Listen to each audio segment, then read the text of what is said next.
Hey everyone, what's up? And welcome back to another episode here with some Pot Limit Omaha content. Today, we're gonna play some Pot Limit Omaha here on PokerStars. I got 2 tables of Zoom lined up here, opening up PLO 25 here, and we're gonna jump into the action and go through some hopefully interesting spots today. I might jump into them later on and review them potentially using some softwares, but first things first, let's play some poker. So we're going to start up the tables here. As mentioned, it's Zoom today. I have 2 tables here. This is table number 1, and we got another one here, table number 2. And yeah, let's see what is going to happen. Here we are going to make the call. Pretty nice connected hand. Obviously, generally, we don't want to do too much calling in the small blind. At these low stakes, the rake is relatively high, and therefore these situations are played very tight, and we almost don't have a calling range, but I think this one is good enough, and here we are going to make the fold. And let's see what is going to happen here, what we can learn here about the games at PLO 25. I'm pretty sure many of you are playing games and stakes like this if you're watching this, and it's always interesting to get a better understanding of this. This is pretty close here. I think I'm going to try and opening it up here. You flop a gutter and 2 backdoor flush draws. Could be a potential lead here. Could also check. Hope to see a free card. And against this bet, I'm going to make the fold. I think here we have a pretty good hand to bet, actually. We're up against 2 players. We block top 2 pair. We block middle set. We got some future blockers. Pretty interesting turn here. We do pick up equity with the flush draw. My opponent did call fairly quickly here. I'm not sure whether I do want to bet here. I think I will go for it. And he does make the fold. I think my range is pretty strong there. If I double barrel, and the board is also pretty good for me. So whenever you pick up equity, you have more incentive to sort of bluff / semi-bluff here. And yeah, he did fold there. Very likely he did fold an ace there. This is a hand we're going to make a fold with. And right now it is Monday morning, Monday morning.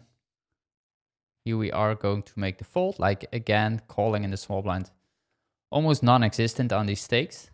Only do it with some of the very best ones, if you do want to do it. And if we look at the lobby, there are like around 50 people now active in the games. So not too bad. Pretty nice hand here to come in for the 3-bet. It's not a hand you want to call, really. Play a multi-way pot with. The suits are low, so you will be dominated the majority of the time. So it's better to play a heads-up pot here with a hand that also can call a 4-bet. Ace Queen 9, definitely a board we have a very high betting frequency on, and I am going to bet here. We could potentially bet full range here. I'm not entirely sure whether that is correct or not. But I am going to bet. He can fold like kings, jacks, etc.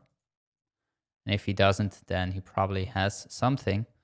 I'm going to save this hand, actually, because we might want to look into it later on. Just to see whether the flop bet is correct. On the turn, pretty interesting. We do turn a wrap here.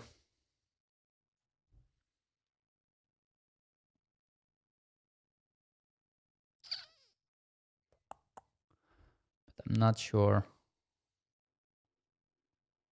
Not sure really.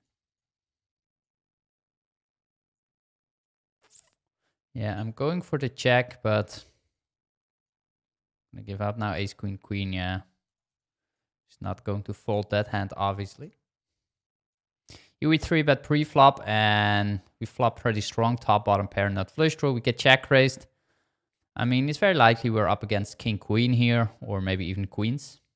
but obviously we're gonna get the money in here. And he did have queen 7, so pretty interesting bottom 2 pair. And we are, of course, crushing this hand here. 85%, 95, and 100. We take it down. Pretty nice. Here we open the button. We get called by the big blind. And I'm gonna bet small here. Could also check here. Probably the EV of both lines is very similar. And I don't mind over c-betting on these type of boards.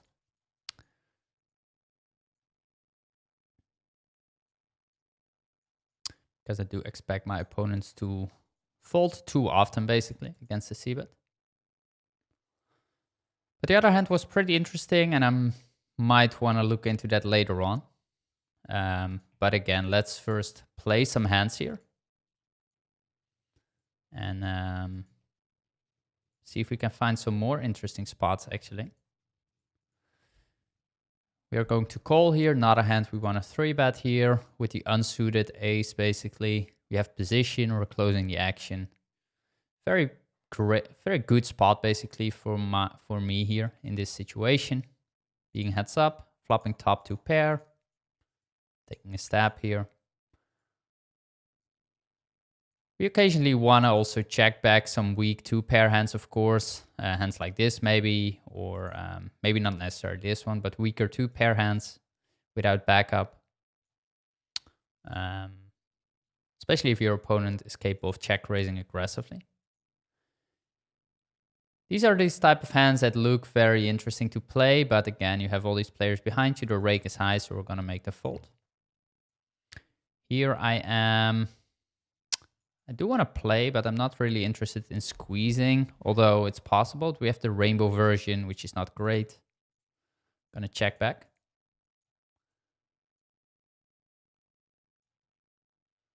And now my opponent takes a stab, and I do think I want to make the call.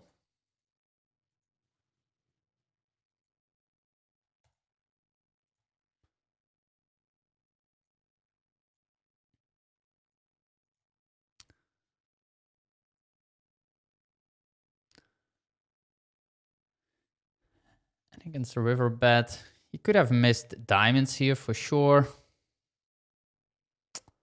But I think I'm still going to make the fold after he bets the turn against 2, continuously barreling the river here. I'm not sure whether he can find enough bluffs there. Whether he's bluffing all his missed flush draws, for example, or the majority of them. Because the board, like, I can easily have Queen X or 7X there, rivering trips. Beautiful hand here. Sorry about that.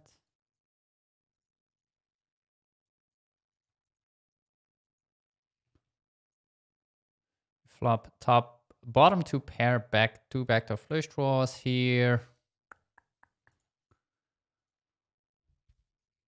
I think we can go 2 ways. I'm actually going to bet unblocking queens, kings, jacks, unblocking top pair.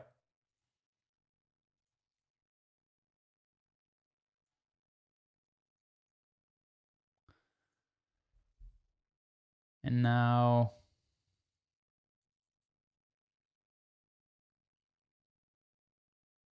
I'm not sure. Feels like a bet.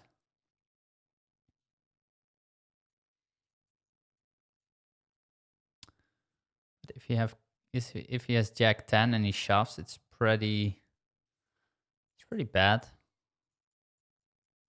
Still think I want to bet though.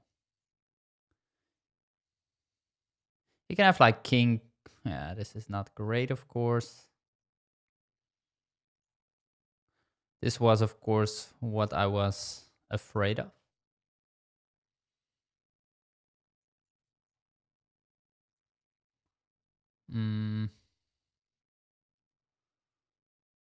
Don't think I want to fold though.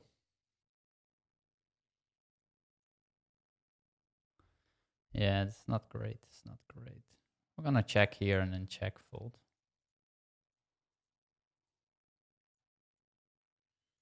We're losing. In the meantime, the money goes in here. We see bet the 3-bet pot, and my opponent shoves on the flop, and we take it down. But the other hand was pretty interesting here, like this one here. Hold on.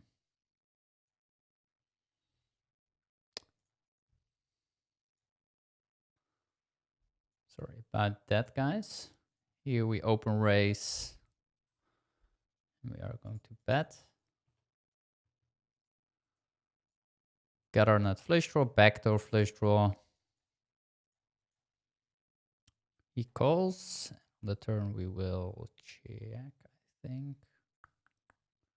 I'd rather bet with a jack or with an 8 in my hand here. Probably a jack is the best card really to have.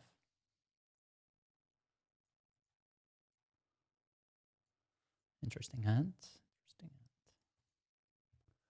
But I was interested in this one here. Yeah, here double barreling the turn, like, I think it's a mistake actually. And I'm gonna save this one. Potentially look it up at some point. Not sure if we want to do it in this session or in another one. But yeah, still think it's close. But maybe check calling is better.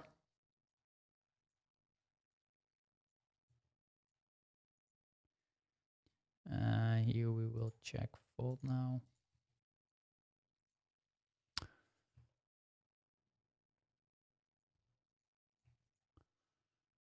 This will be a defend, of course. Don't think I want to 3-bet this one. Top pair, gutter, easy call here. Check, we will check as well. River check, check, and we're losing. Here we do open raise and get called by 2 players. On this flop, I'm going to check fold.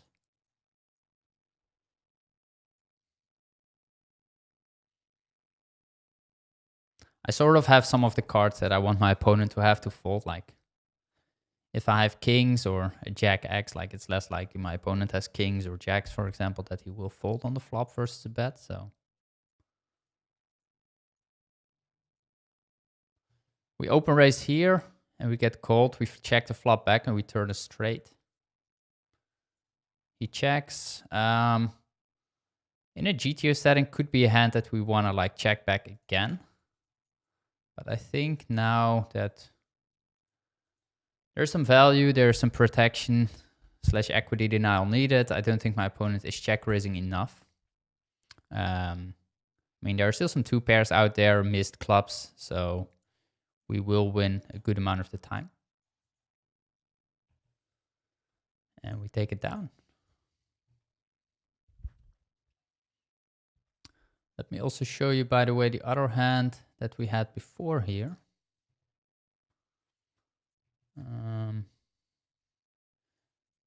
Which was this one here. Because you missed it, we were playing the other table, of course. We 3-bet aces and we get called. Flop is jack 10-6. I see bet here for 2/3 pot. We could also check and go for a check raise, but I'm not sure if my opponent will stab enough, really. We have some significant blockers also to his betting range with the 10, the spades. So I decide to bet. My opponent raises, and at this point we have a pretty clear get it in here. And my opponent had a pair, an open-ended straight draw and flush draw, so I think pretty standard from his end also here. But could be also interesting to see like whether or not he should potentially call only instead of shove, although I think it's the correct play. Just getting it in there. He has a lot of equity against basically anything. Here we open raise, maybe a little bit loose, king, queen, jack 3. Not sure again. Let's save this one as well. I'm gonna bet.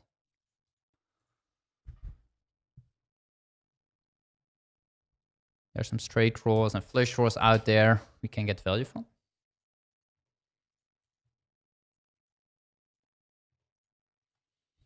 Definitely enjoy playing this right now here at the Zoom tables. Always a nice dynamic and flow in the games. Although I do prefer the regular tables more.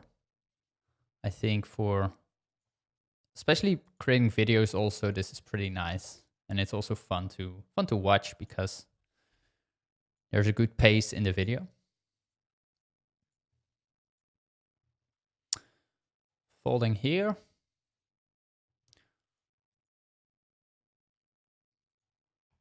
Trip sixes, let's fold it. So it's very important to really pay attention to your pre-flop game, I think, in also the Zoom games. Like it's easy to fold too often sometimes, but there's a lot of potential to just take your time, let your opponent make the pre-flop mistakes, or let them automatically fold and then give you the option to steal, for example.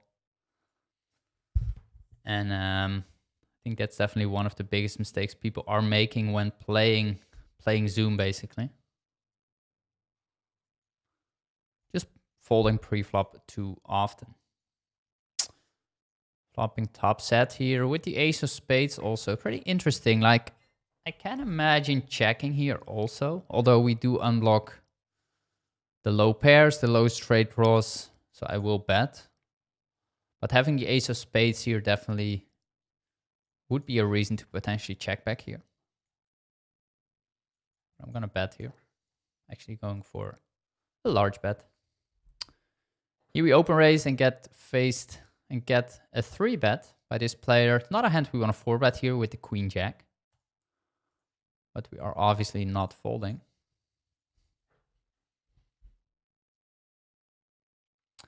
Completely miss. My opponent checks back. Pretty interesting. I think I will check again.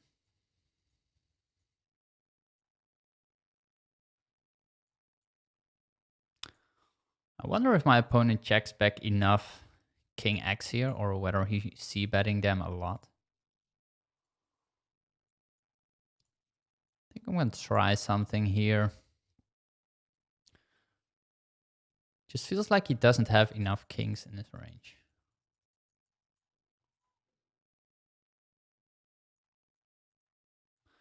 And he folds. Just think people c-bet too often there if they have king X. Here we turn the nuts, going for a delay c-bet. Betting the river. Flop went check, check here, and we take it down. My opponent was holding a set on the turn. Pretty nice hand.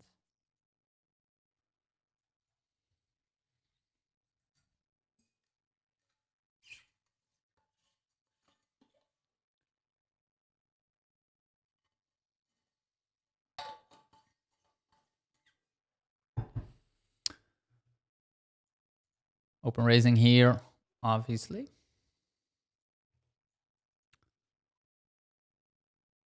Yeah, I do think we are going to review a couple of these hands, like keep this play and explain on the shorter end, and then look quickly into a few hands. Don't want to make the video too long, but I think we already saw some interesting spots.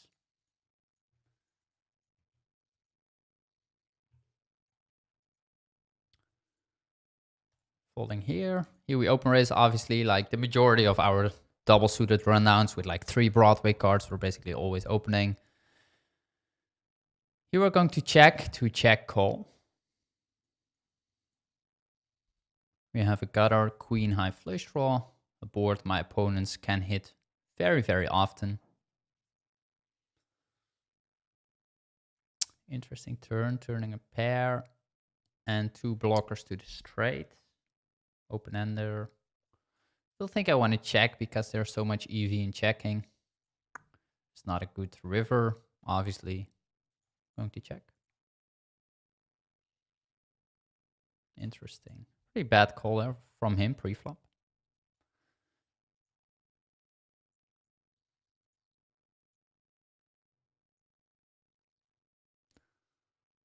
Like, he just cold calls like that hand. Obviously not a hand you want to do that with.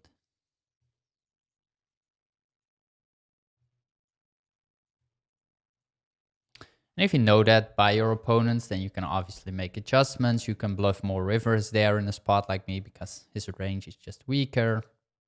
You can c-bet more on the flop because his range is weaker instead of checking the majority of your range on a board like that. So therefore, it is important to make some notes, use some color codings.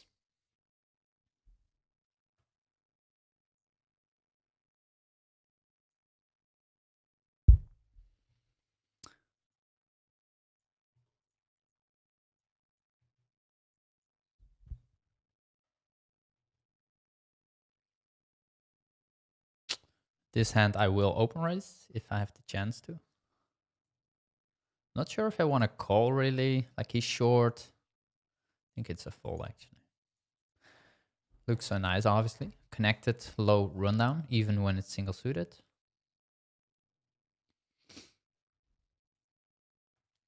And I'm going to sit out here next big blind, and then we're going to quickly review a couple of hands here. This is also not a hand you want to call here. Just fold it. Could be a potential 4-bet here.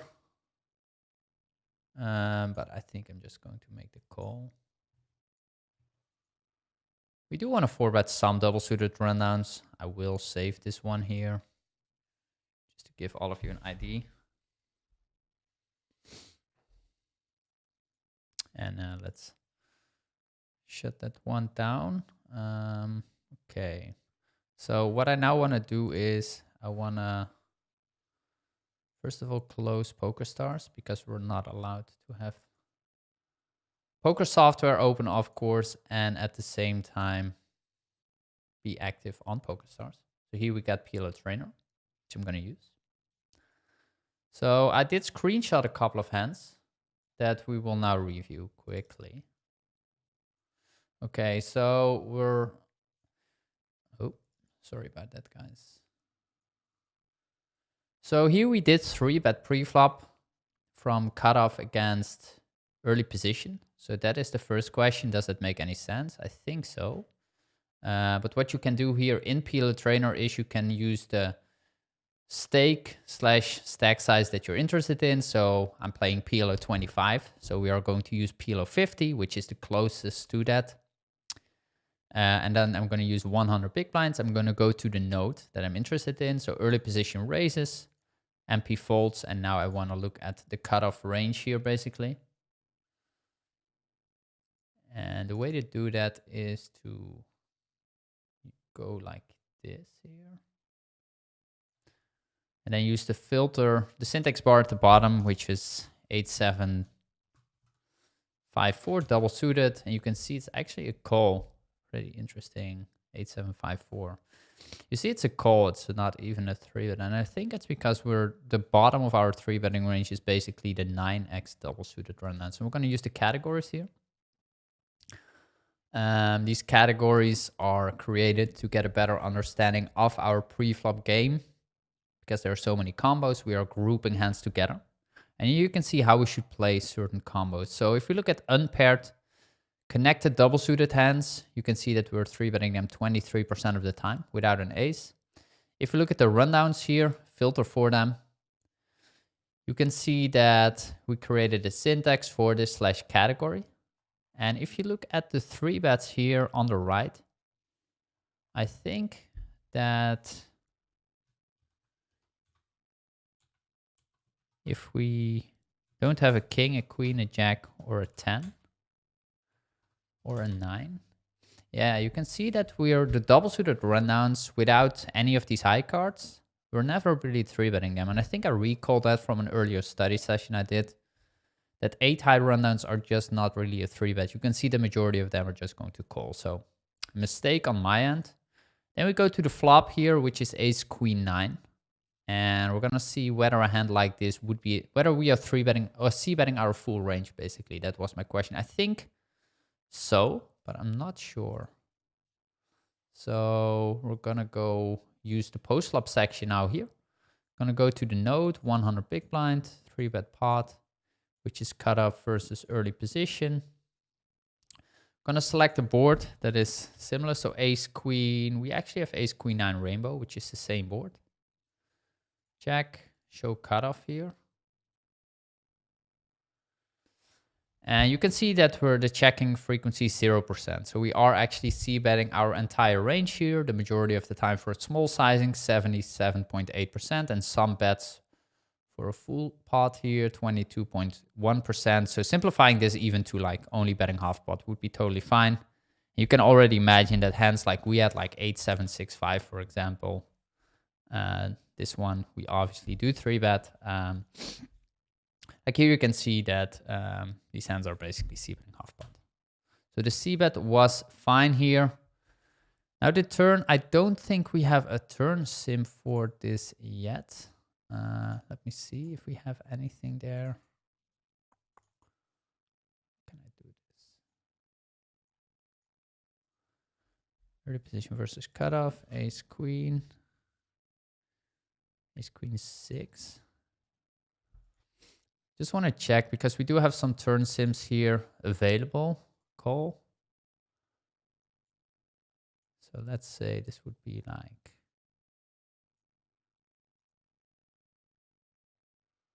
let's say we would turn a wrap here with maybe, not sure, 7. Don't think this is really going to work. Yeah, we don't really have that note for this situation. So I can't really do that. Don't want to run a turn sim right now. But the question is like potting or checking. I think checking is fine for sure. We did check. My opponent had ace, queen, queen, and we lost after missing the river. But as you can see, like pre-flop, I did make a mistake. And on the flop, we are c-betting full range. So that was correct. Let's go to another hand here. Ace, 5, 6 here. We flop bottom 2 pair. We c-bet and get called. Turn. I also don't have a turn sim for this, so I cannot look this up right now. But I do think turn is pretty close. Like probably checking is better, just because my opponent is so often going to improve to like jack 10. He might have called 10-10 on the flop. He could have jack-jack turned. There are just so many hands we are now behind of. Although we do have the nut flush draw. I'm not sure. It feels close. I think I'm gonna review this one later on my own. Let me know what you think about this spot. Would you c-bet the turn again? Would you check to check call, check raise? Would you bet the flop anyway? Interested to learn about what you would do. You have jack 10-6, two-toned. We did 3-bet the pre-flop, and on the flop, do we want to check, raise, or c-bet? Ace is 10-7. We do have this node, which would be button versus small blind. You can see all the board textures here you can choose from in this software. And we do actually have jack 10-6 here. Show. Let's see how often we are supposed to bet here. You can see we're checking 42%, betting half pot 38, and then potting 19%. We have ace 10-7 here with diamonds. You can see my hand is the majority of the time going for a half pot size bet, which is sort of what I did. I bet 2/3. And there are some checks here as well, potentially. And then if we check and face a bet, like we're basically always going to check raise this hand. So this one seems fine. Like my opponent, king, queen, 7-6. Let's see if he faces a half pot size bet. We show are actually playing the wrong ranges. Hold on. I want to look at button versus small blind here. So I'm going to go back. Jack 10-6, button small blind. We bet. Let's see if my opponent should shove. I'm pretty sure he would, or he should here basically. King, queen, 7-6. We got all the ranges. King, queen, 7-6 with diamonds. And you can see my opponent is supposed to shove on the right side here if he has a king high flush draw, and with a queen high flush draw, he's mainly going to call actually. But he did have the king high flush draw, the money goes in, and that's all good. Let's see, what else do we have here? Oh yeah, I was wondering if this is an open raise. So we open raise in the cutoff king, queen, jack, 3 single suited. So let's go to the pre-flop node actually. Go to Pilo 50, 100 big blind, fold, fold, show cutoff. So you can see how easy it is with the software to quickly go to the node and train yourself, recap the hands. We had king, queen, jack, 3 single suited. You can see that with the king high suit, it is an open, and with the other suits, it's actually a fold. So open raising here is fine. And then the last hand, what was it? I think it was a hand about 4 betting. Oh yeah, here.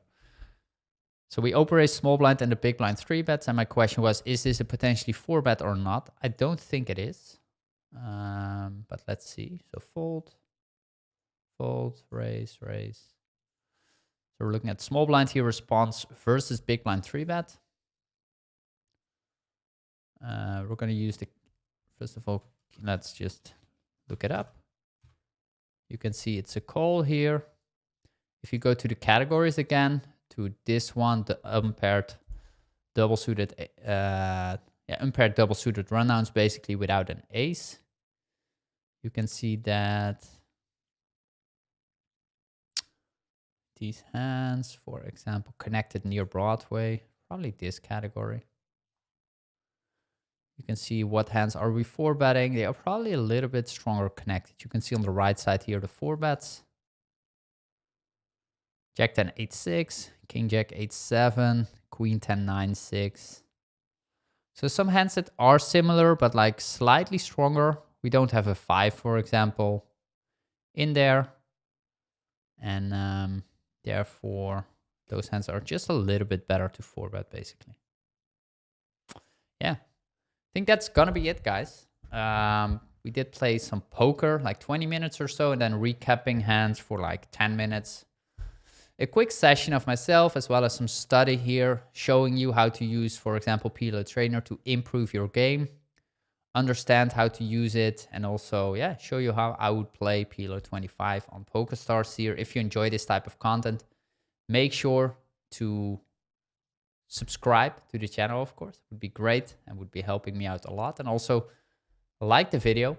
Would be great to see, for example, like around 100 likes here for this specific episode. So if you can do that, help me out, then make sure to do so. If you're interested in learning more about the Pilo Trainer web app, then make sure to go to, I'm gonna write it out here, Pilo Trainer, pilomastermind.com here.